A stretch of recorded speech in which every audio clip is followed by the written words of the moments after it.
Ya, ahora sí chicos, como les estaba comentando, van a tener un trabajito final.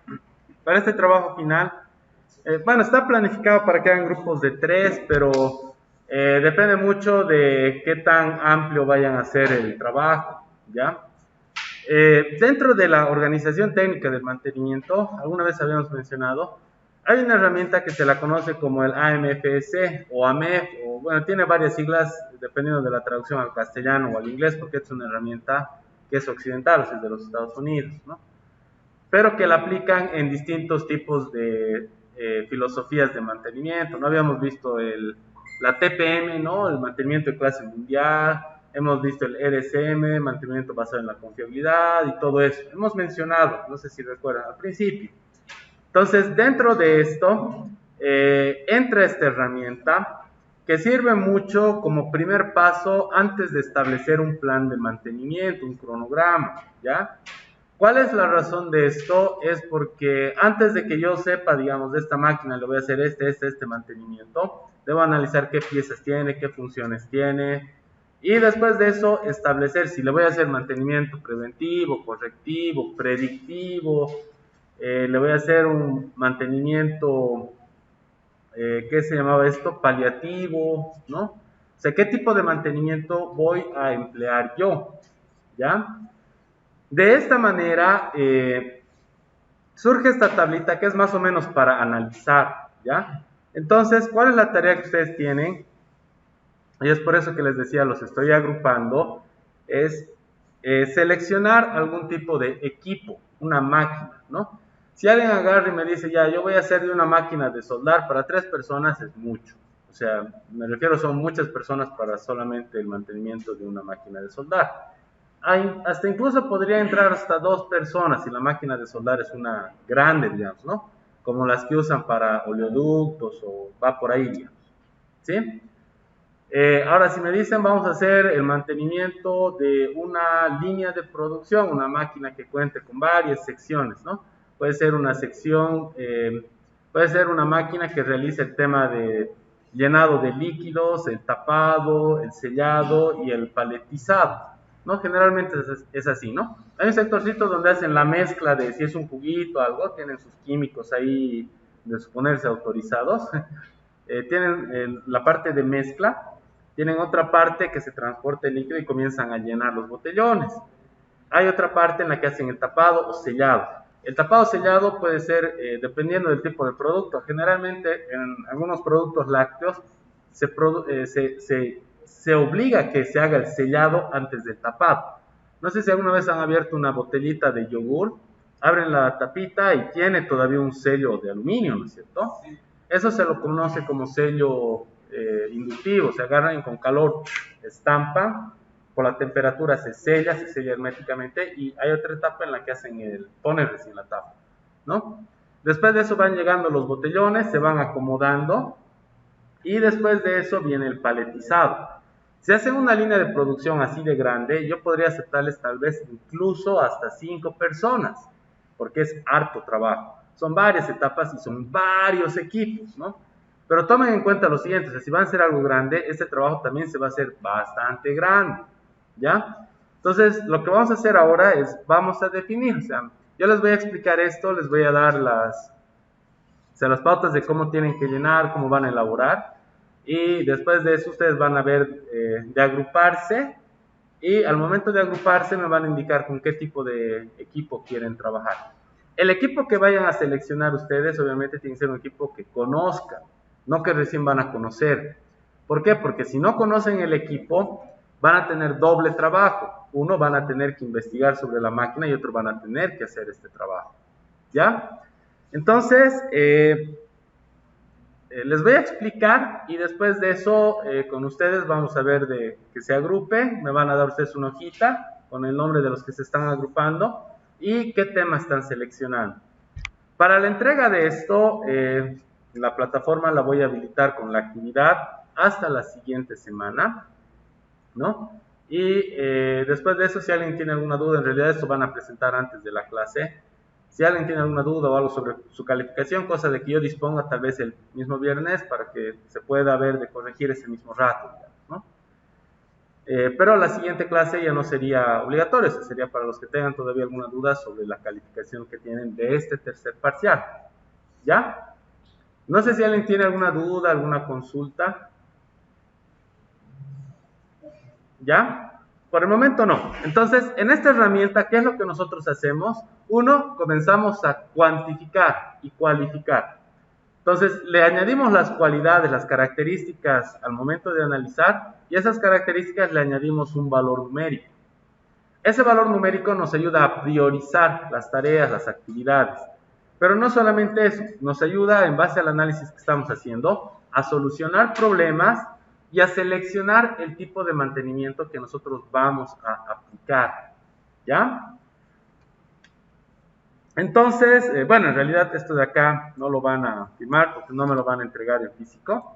Este mismo documento, como lo ven ustedes acá, lo van a tener en la plataforma. Si necesitan más espacios acá, yo se los voy a pasar esto en Word.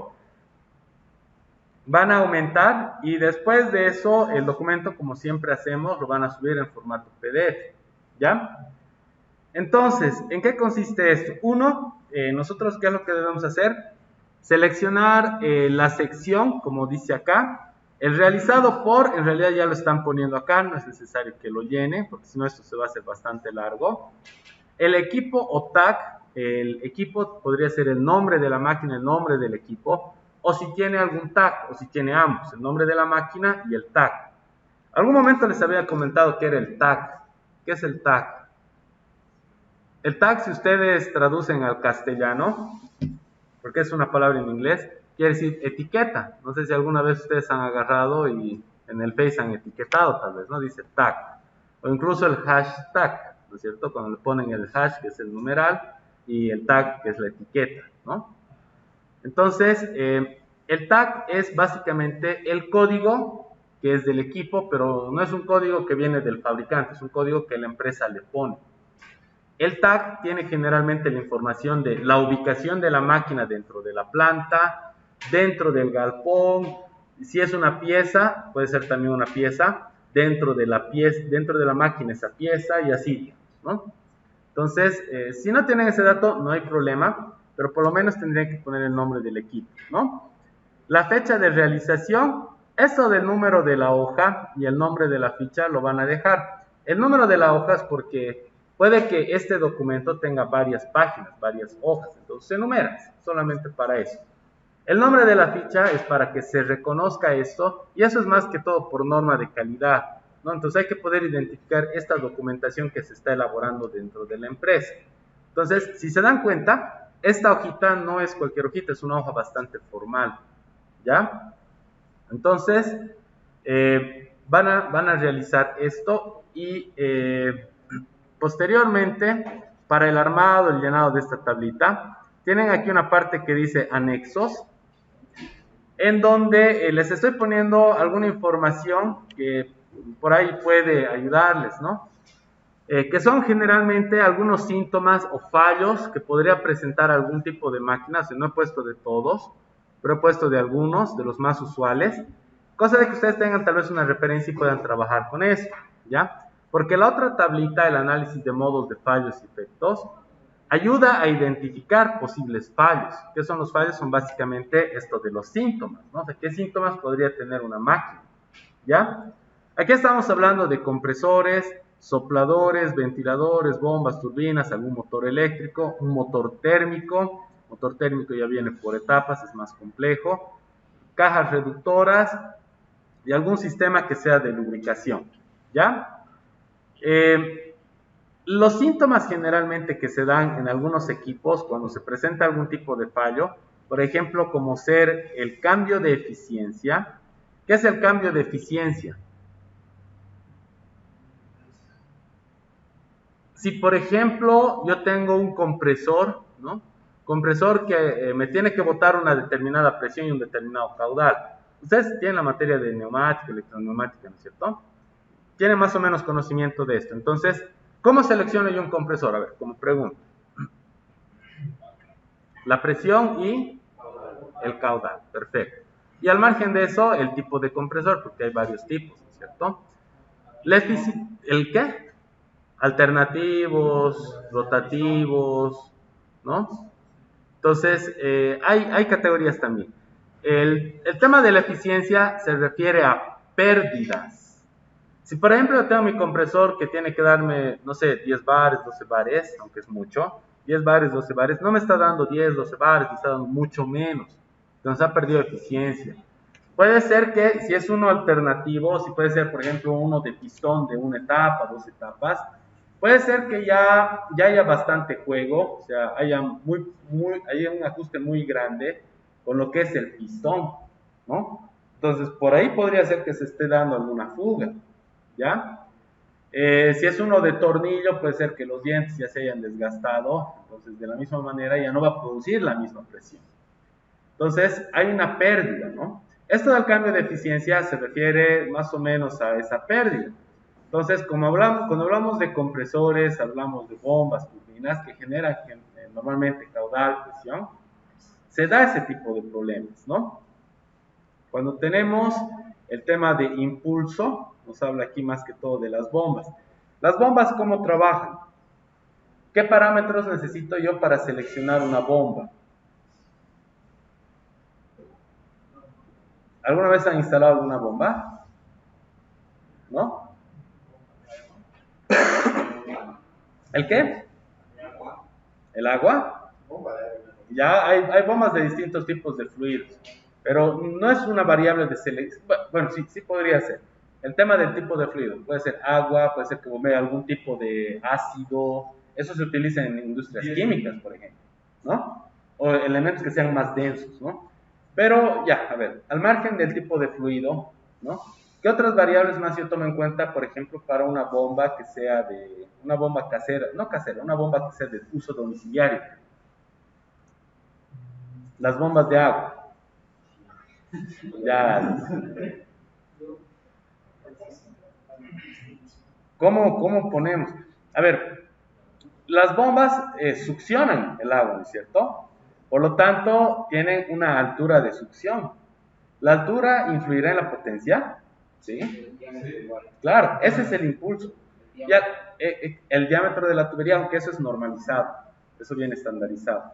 Al igual que en las instalaciones neumáticas, instalaciones de gas también, dependiendo en qué sector de la instalación estamos, por norma tienen ya un diámetro.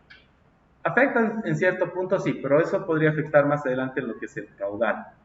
La otra variable es el caudal. Entonces, uno es la presión de succión y el otro es el caudal. El caudal, si es domiciliario, es, a ver, cuántos grifos yo voy a suministrar el agua, duchas, no sé. El tema de la presión es importante por lo que les decía, la altura. ¿Sí? Entonces miren, esto de que se refiere al tema de no impulsa, no tiene la suficiente fuerza para succionar el agua, ¿no? Dice acá insuficiente capacidad. Insuficiente capacidad se presenta en compresores, soplantes, ventiladores, bombas e incluso en algunos sistemas de lubricación, perdón. Sí, está bien, turbinas, motores térmicos y sistemas de lubricación. Acá se referirá esto de capacidad insuficiente como síntoma. Como estos son elementos de suministro, estamos suministrando aire, estamos suministrando los sopladores, igual suministran aire, este es aire a alta presión, ¿no? Aire comprimido. Estos ya no son alta presión, pero sí alto caudal. Esto es a presión y caudal. Las turbinas suministran generalmente agua, pueden suministrar también aire, ¿ya? El motor térmico suministra temperatura, el sistema de lubricación suministra lubricante, ¿sí? Dice insuficiente capacidad. No está llegando a suministrar, por lo tanto, puede haber en todo el sistema, en el circuito, tal vez alguna fuga. No siempre es problema de la máquina. O sea, aquí hablábamos de eficiencia y aquí de insuficiente capacidad. ¿Cuál es la diferencia? Pareciese que es lo mismo. ¿Cómo estás? Adelante. Podría ser de que en el cambio de eficiencia hemos hablado de las partes internas de la máquina, ¿no? Porque eso es lo que hace la eficiencia del equipo. En cambio, en este otro caso, dice insuficiente capacidad, podemos hablar de los elementos que se consideran como periféricos. ¿Qué pasa si yo tengo un sistema con mangueras hidráulicas, por ejemplo, ¿no? De aceite? Trabaja a alta presión, pero por esta alta presión el tiempo de vida útil puede que llegue a tener ya mucho juego y comience a generar fugas, ¿no? Entonces perdemos la capacidad, entonces tenemos el problema de insuficiente capacidad. Puede ser que en los ventiladores pase lo mismo, hablamos de ductos de alimentación, hay algún tipo de fuga, ¿no? Y así, bueno, con cada uno de los elementos. En los compresores pasa lo mismo, ¿no? Puede ser que el racor o el punto de conexión ya tenga algún tipo de deterioro, igual esté generando algún tipo de fuga, ¿no? El tema de presión anormal. Presión anormal puede ser una presión mínima o una presión máxima, fuera del rango establecido. ¿Qué elementos trabajan con presión? Compresores, soplantes, ventiladores, bombas y los sistemas de lubricación. Reductores, motores térmicos, motor eléctrico, turbinas, no trabajan con presión. Consumo excesivo de energía. Compresores, soplantes, ventiladores, bombas, motores eléctricos son normalmente equipos que tienen un sistema de accionamiento que son eléctricos, ¿no? Entonces, ¿qué es lo que pasa cuando comienzan a consumir mucha energía eléctrica? Esa, bueno, tal vez no es tanto de conocimiento de ustedes, no llevan materia de motores ni nada por el estilo, pero cuando existe algún tipo de desfase, ¿no? Y aumenta el factor de potencia del equipo, o mejor dicho, disminuye el factor de potencia del equipo, hay dos tipos de potencias, una que se la conoce como activa, la otra reactiva y la aparente, ¿no? Entonces, cuando comenzamos a consumir más reactiva que activa, es como decir, es como el vaso de cerveza, que ustedes agarran, y todos prestan atención, ¿no? Ustedes agarran, sirven la cerveza, y si es algún novato, por ejemplo, agarra, sirve de golpe, ¿qué es lo que va a pasar? La espuma va a subir. La espuma ustedes toman, sí, no se desperdicia nada, dice el compañero. Con esta escasez, el otro dice, no hable de cerveza, me está dando sed. La espuma, es más, algunos agarran y soplan y hacen volar todita la espuma, ¿no es cierto? Y eso es porque uno no es que tenga tanta experiencia en el tema, pero ya, bueno, uno toma espuma y le hincha la barriga más de lo normal, digamos, ¿no?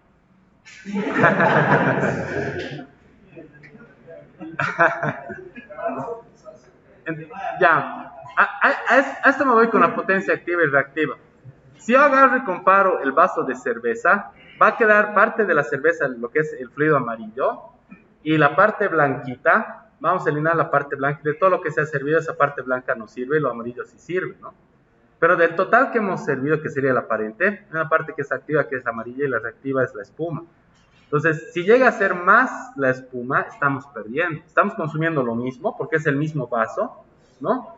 Pero estamos perdiendo, porque eso ya no sirve. Lo mismo pasa con los equipos eléctricos. Si hay equipos eléctricos que su factor de potencia comienza a bajar, entonces estamos consumiendo mucha energía, pero no la estamos aprovechando bien, ¿no? Y ahí, ¿quién nos sanciona? Porque esto tiene sanción. O sea, nosotros en industria tenemos que mantener alrededor de un factor de potencia del 0.83, 0.9 más o menos.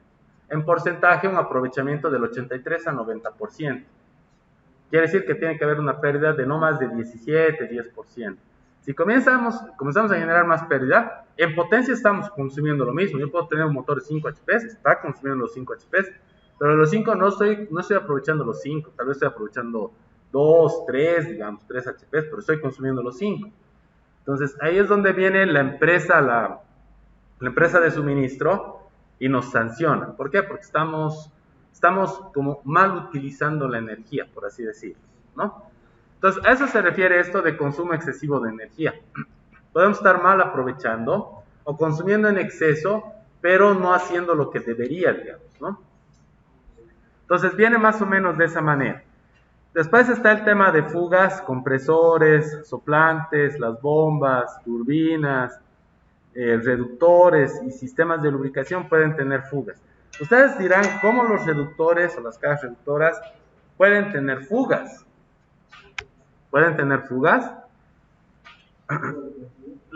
las cajas reductoras tienen incluso sellos, ¿no? Se utiliza sellos metálicos, sellos, bueno, los de asbesto ya están un poco vetados, ¿no?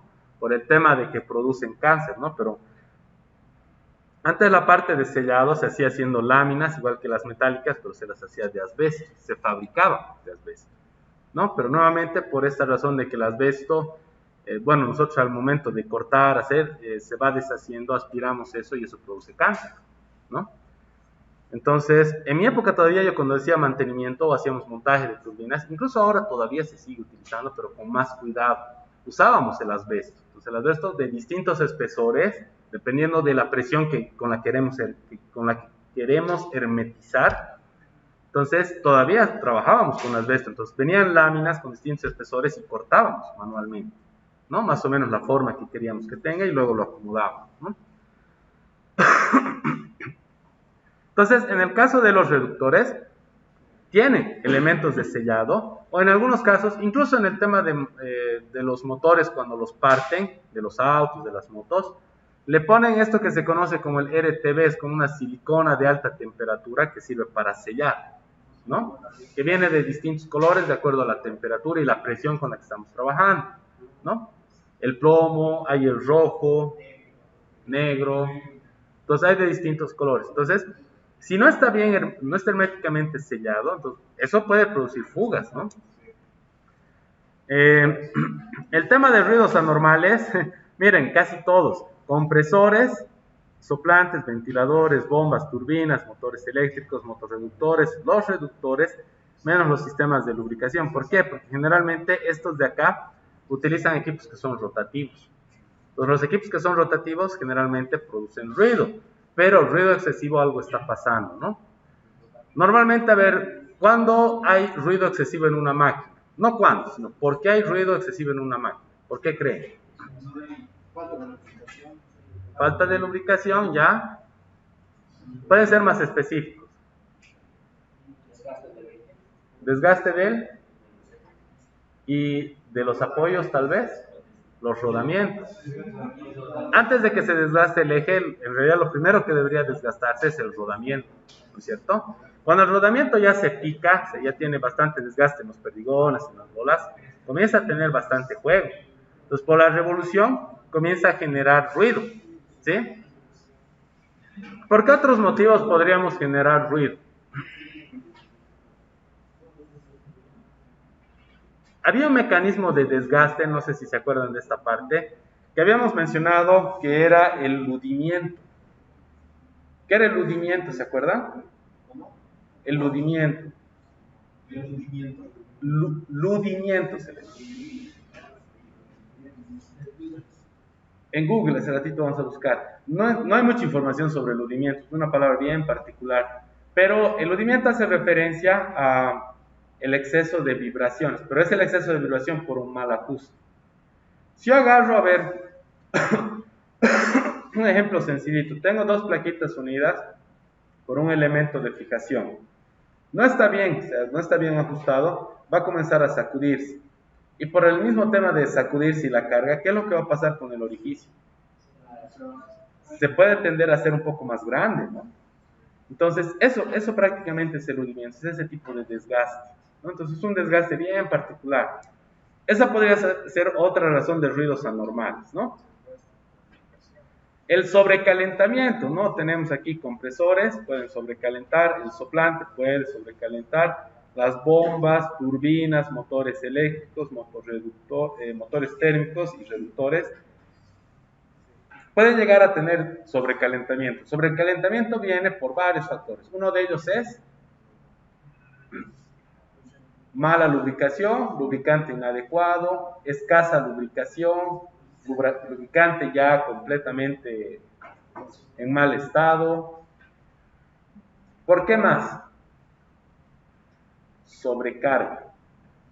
Si nosotros sobrecargamos, esto va a comenzar a calentar. Es como el celular. Si ustedes agarran el celular y mandan un mensajito, dos mensajitos, tocan la batería, la parte posterior del celular, normal, ¿no es cierto? Ya le pongo musiquita, comienzo a jugar, comienzo a ver películas, hago una llamada, aunque no crean, la llamada utiliza casi al 100% los recursos de la antena. Usted utiliza el audífono, utiliza el altavoz, utiliza, bueno, varios elementos más. Entonces, si ustedes lo ponen al oído, la misma pantalla comienza a calentar, ¿no es cierto? Si ustedes agarran que les gusta mucho jugar en el celular usa muchos recursos, el juego utiliza muchos recursos del celular. Entonces, ustedes tocan y van a ver que está caliente, ¿no? Entonces, llegamos a sobrecargar, ¿no?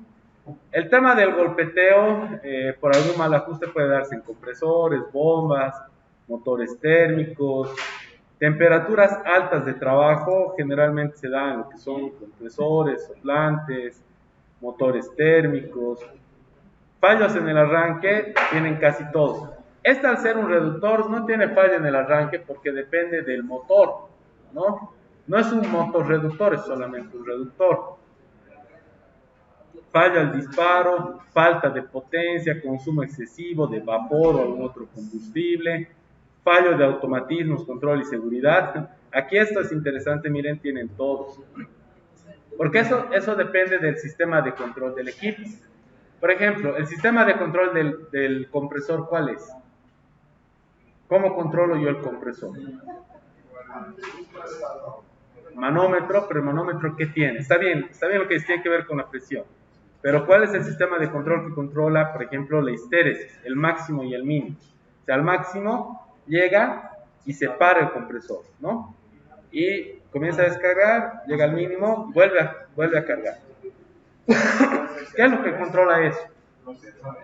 El ¿qué se llama? Para presión, ¿qué se llama? ¿El qué? Presostato. El presostato, ¿no? Entonces, ese es un elemento de instrumentación, de automatismo, ¿no? Pasamos.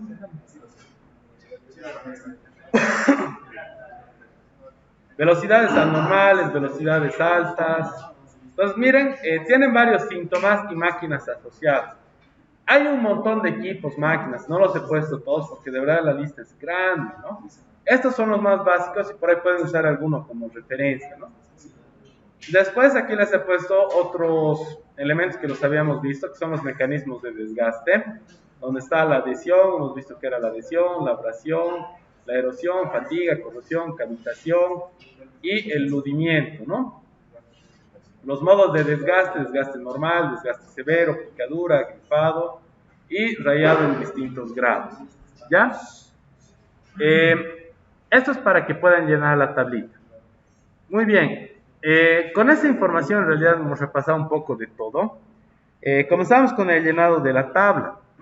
Para llenar esta tabla, lo que les decía, la sección es dónde pertenece esta máquina. Si es que yo estoy sacando una máquina de alguna industria. Si no tiene sección, no hay problema.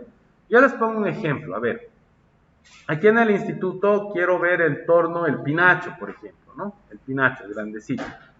Entonces, ¿cuál es la sección? ¿En qué lugar se encuentra ese torno?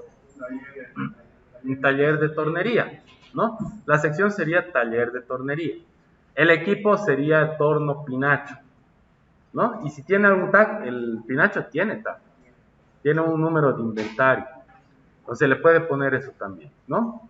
Entonces viene así, ¿no? En la sección yo puedo, con el ejemplo con el que voy a trabajar ahora, esto es la sección de envasado.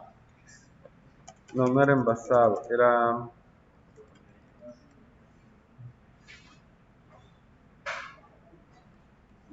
¿Qué se llamaba este sector?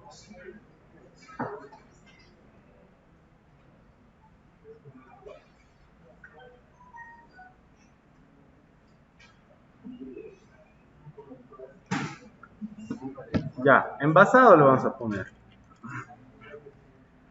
El equipo que voy a poner acá es en base a una llenadora. Llenadora. ¿Quién lo está realizando? Bueno, lo estoy haciendo yo. La fecha de realización es el 11. Yo les hago una preguntita. A ver, esto les decía, sirve para establecer el plan de mantenimiento. ¿Influye la fecha? O sea, ¿por qué es importante que yo le ponga aquí la fecha de realización de esto? Para saber cuándo se hizo. Para, para saber cuándo se ha hecho, perfecto, pero ¿por qué? La fecha del segundo mantenimiento. Para el segundo en realidad, en base a esto, yo puedo armar mi cronograma para 1 año, 2 años, 3 años, no más de 5 años. Más de 5 años corren mucho riesgo con el equipo. Entonces, yo puedo hacer mi cronograma hasta un máximo de 5 años. Pero, a ver, ¿por qué importa esta fecha? A ver, la industria ha agarrado y ha comprado un equipo cerito, así nuevito, ¿no? Y bueno, ya como equipo nuevo le vamos a armar su AMPC, su análisis de modos de fallos efectos, ¿no? En la misma industria hay otro tipo de máquinas que ya tienen 10 años, 15 años, y también hay que hacer esto. ¿Será lo mismo hacer este análisis con una máquina nueva que con una máquina usada? No. Para que vean, ¿no? Un claro ejemplo. Los mantenimientos de un automóvil 0 kilómetros son los mismos que un automóvil que ya tiene unos 15, 20 años. Es por esa misma razón. Y es por eso que les decía, el mantenimiento no puede, el cronograma, ustedes saben, no puede durar más de 5 años. ¿Sí? ¿Por qué? Porque las características del equipo cambian. Por ahí le he cambiado piezas, han cambiado algunas cosas, otras se han deteriorado, ¿no? Entonces cambia, ¿ya? Es por eso que influye mucho la fecha que se le está poniendo, ¿ya?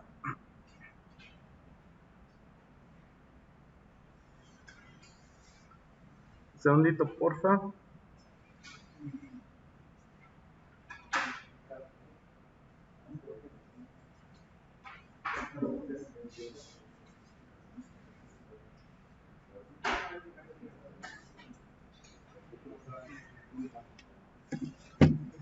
Entonces sí influye, ¿ya? ¿Cómo realizan el armado de la tabla? Esta tablita, por si acaso, incluso lo tienen...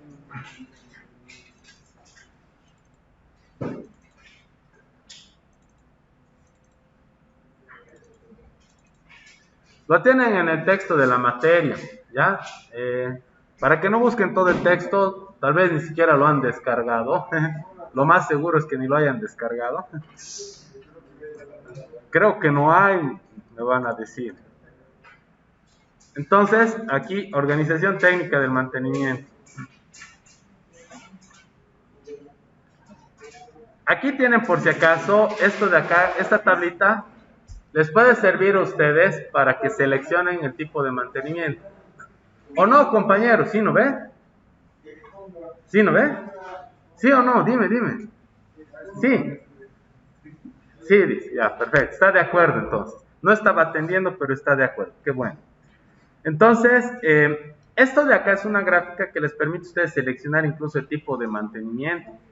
Mantenimiento paliativo, mantenimiento de mejoras, correctivo, preventivo, monitorizado o predictivo, ¿no? Y tienen aquí una guía que indica lo siguiente.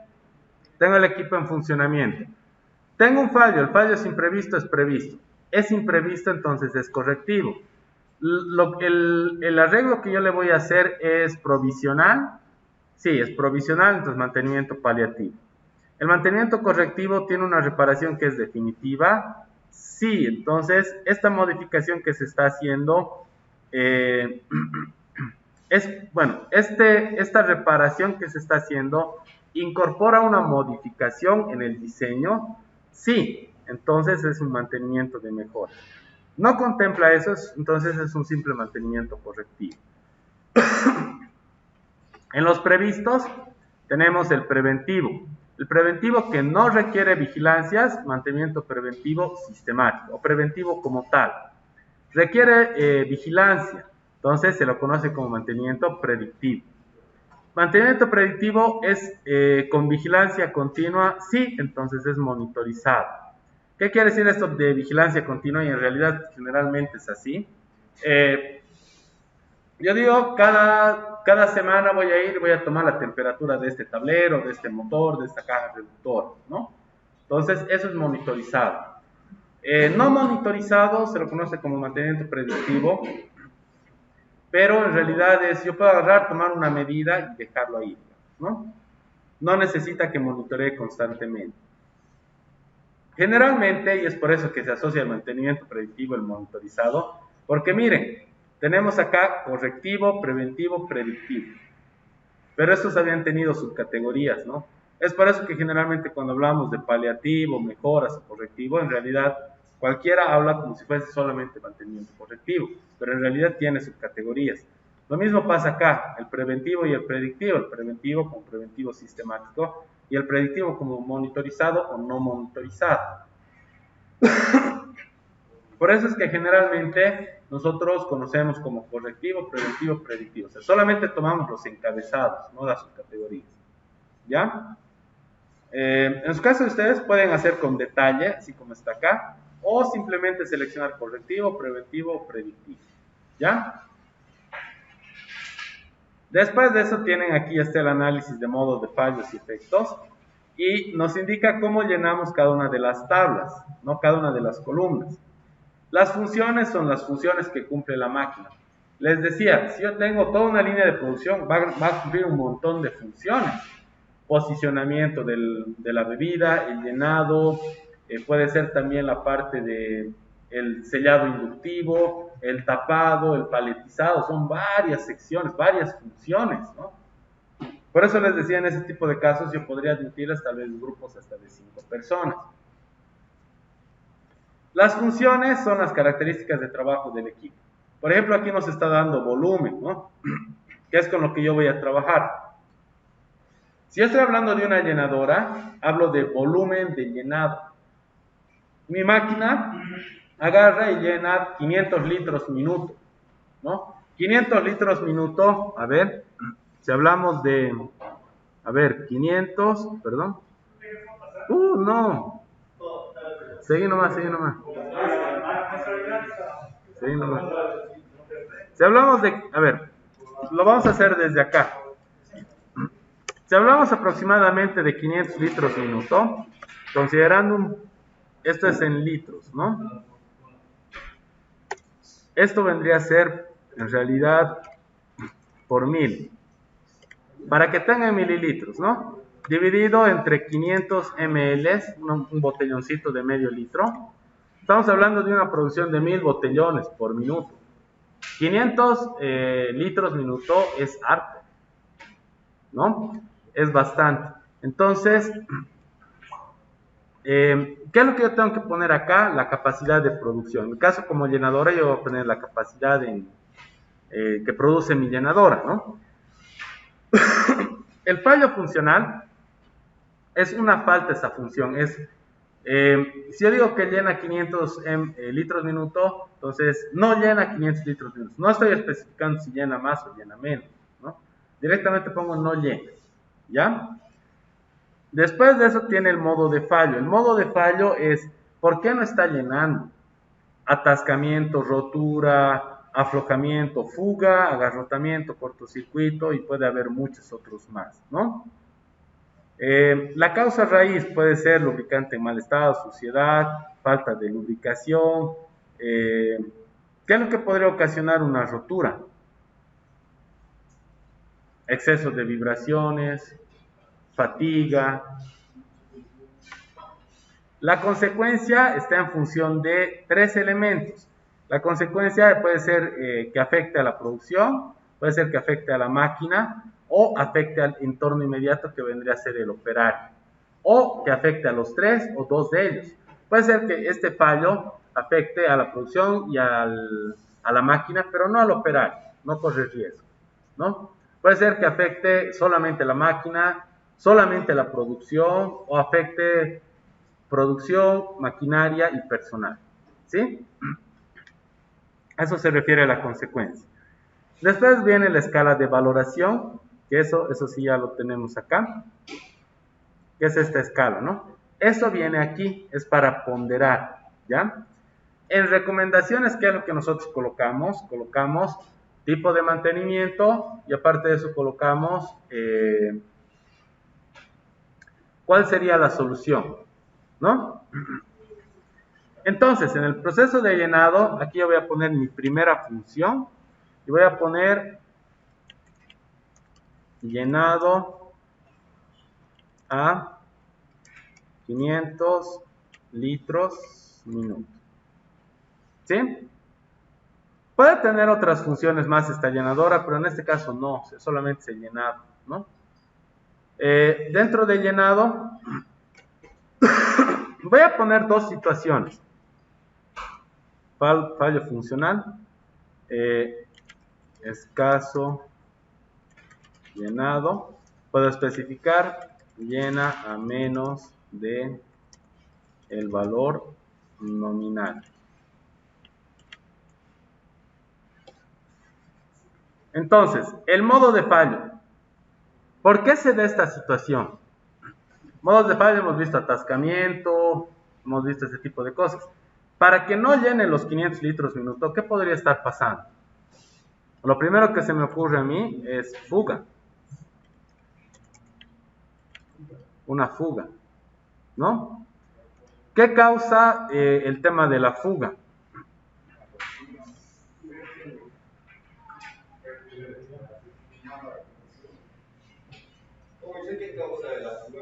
¿Qué causa una fuga? Eso, mal sellado. Aquí lo vamos a poner entre paréntesis. El mal sellado en el sistema de obturación. El mal sellado en el sistema de obturación se puede dar ¿en dónde? Los puntos de conexión, ¿no? ¿Qué otra causa podría provocar una fuga? Este ya es el 2. ¿Qué otra causa podría provocar una fuga? Mucha presión.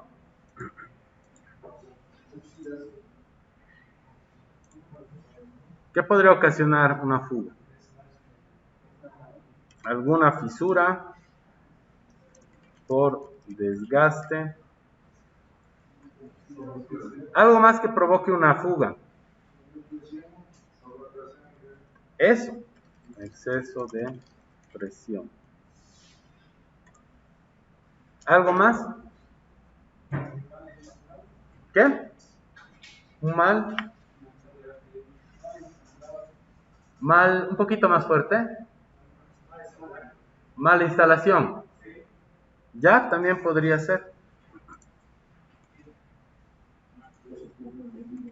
Mala instalación. Así. Y yo puedo ir detectando aquí más todavía. A ver, para el tema de la fuga ya está. ¿Qué otro elemento, otro modo de fallo podría hacer que haya un escaso llenado? Que está muy... Lo otro podría ser atascamiento. Aquí voy a poner 2. Atascamiento. ¿Qué provoca un atascamiento? Puede ser falta de limpieza no sé cómo se le podría,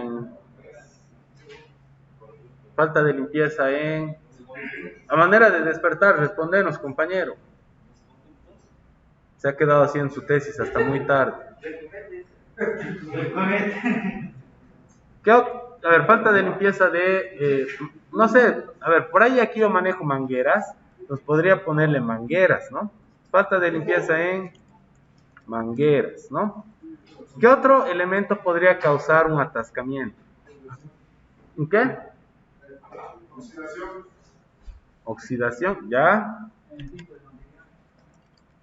Oxidación. Lo otro que yo pondría es tal vez solidificación, aunque ahí entra la falta de limpieza en las mangueras, ¿no? En realidad esto más que falta de limpieza es fluido solidificado. Fluido solidificado, ahí le podríamos poner, ¿no? Que eso crea un atascamiento. ¿Qué más?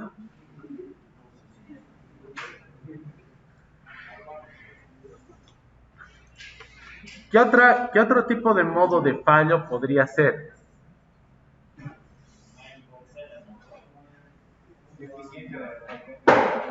Deficiencia en el motor, en la bomba. En realidad esto trabaja, sí, trabaja con un sistema de bombeo.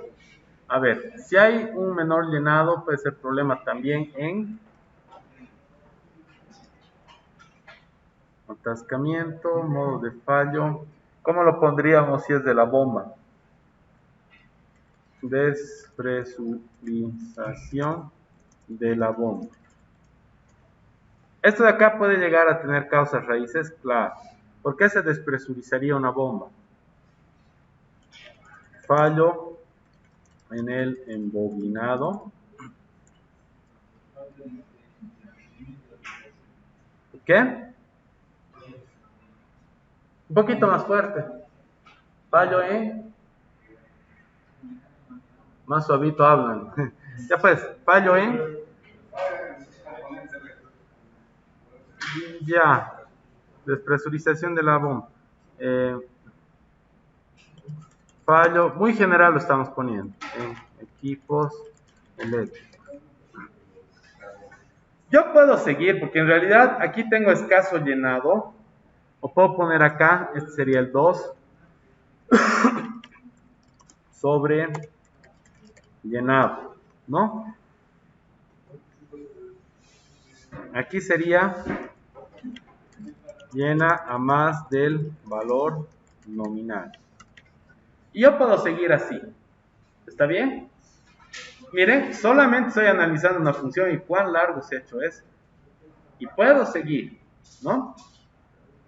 De aquí vienen los efectos, ¿no? Para esto de los efectos, aquí voy a tener el primero.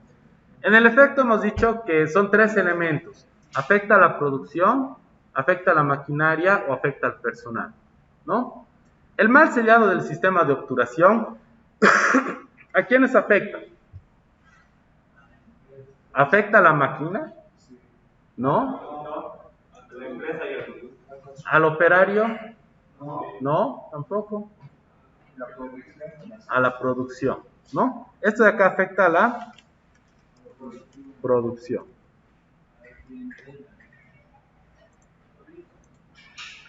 Aquí.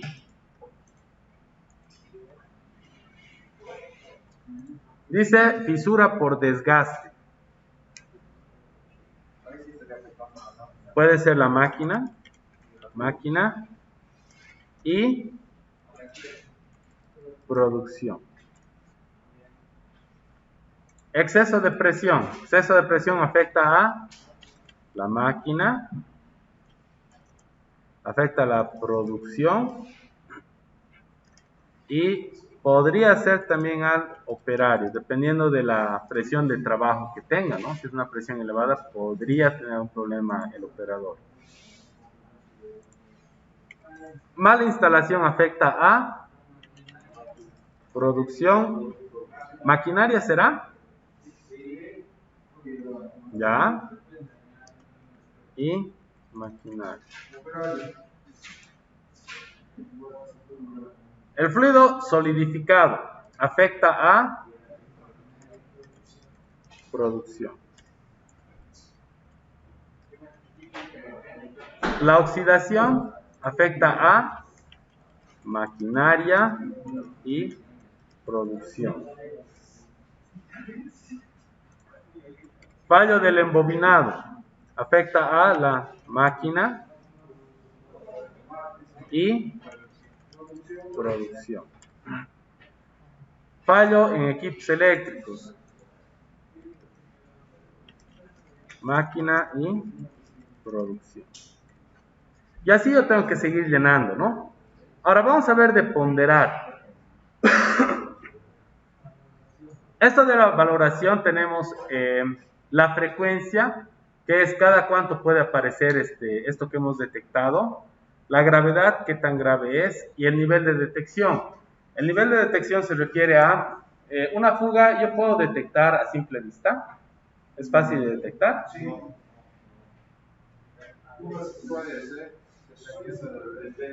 Sí, es fácil de detectar.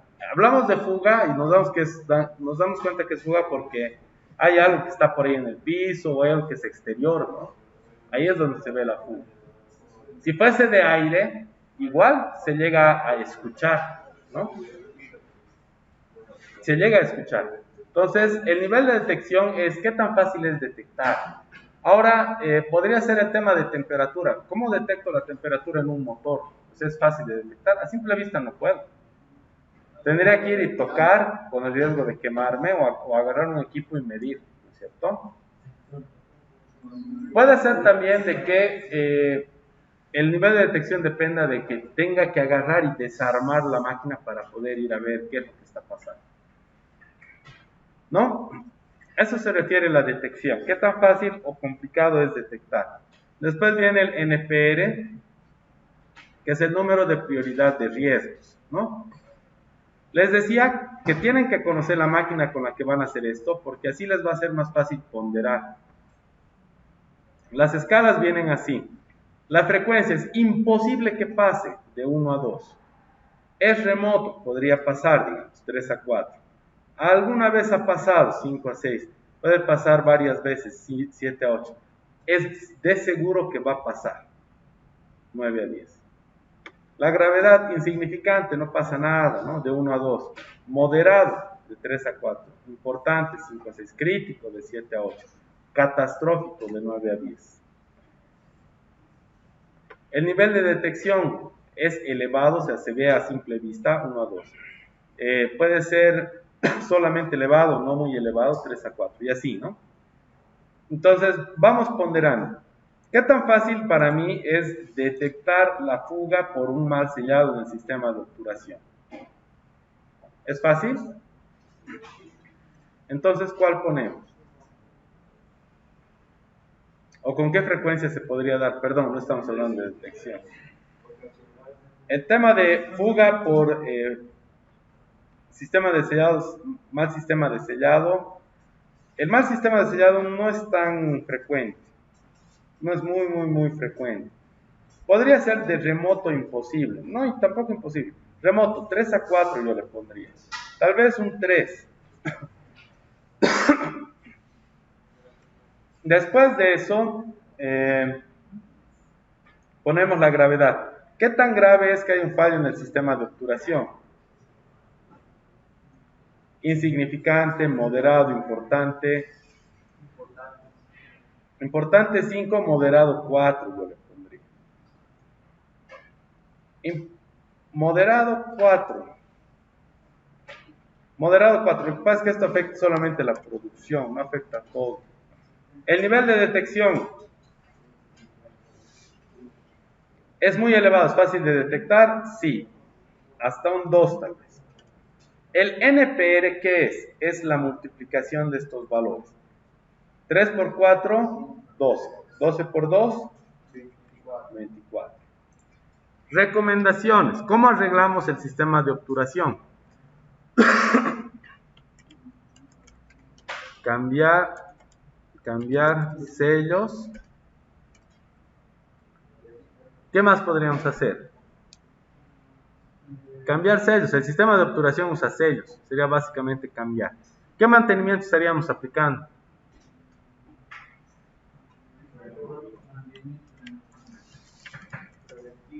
Preventivo.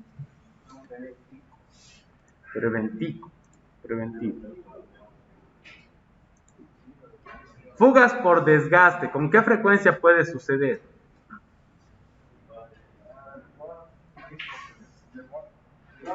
Ocasional, 5 a 6. Un 6 tal vez. La gravedad. La gravedad, en este caso, la fuga podría llegar a ser importante, ¿no? De 5 a 6, tal vez un 6.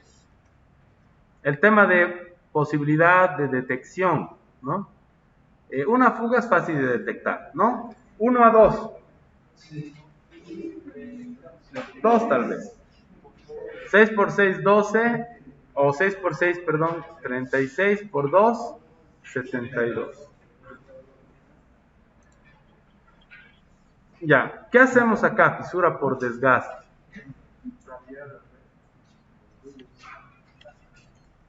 cambio de equipo. En este caso, generalmente esto se da en las mangueras, ¿no? ¿Qué mantenimiento estamos aplicando? ¿Preventivo? ¿Preventivo? ¿Qué dice? ¿Sí?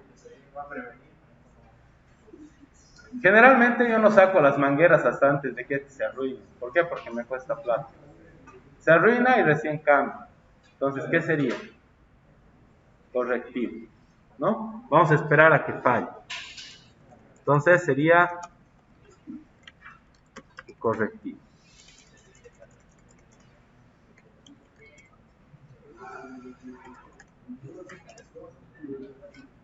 ¿Está bien? ¿Alguna duda, alguna pregunta hasta acá? Así vamos a ir llenando de a poco, ¿no? Si necesitan acá más filas, solamente agarran esto, seleccionan el clásico control C y abajo control B, control V, la cantidad que necesiten. ¿Alguna duda, pregunta más hasta acá?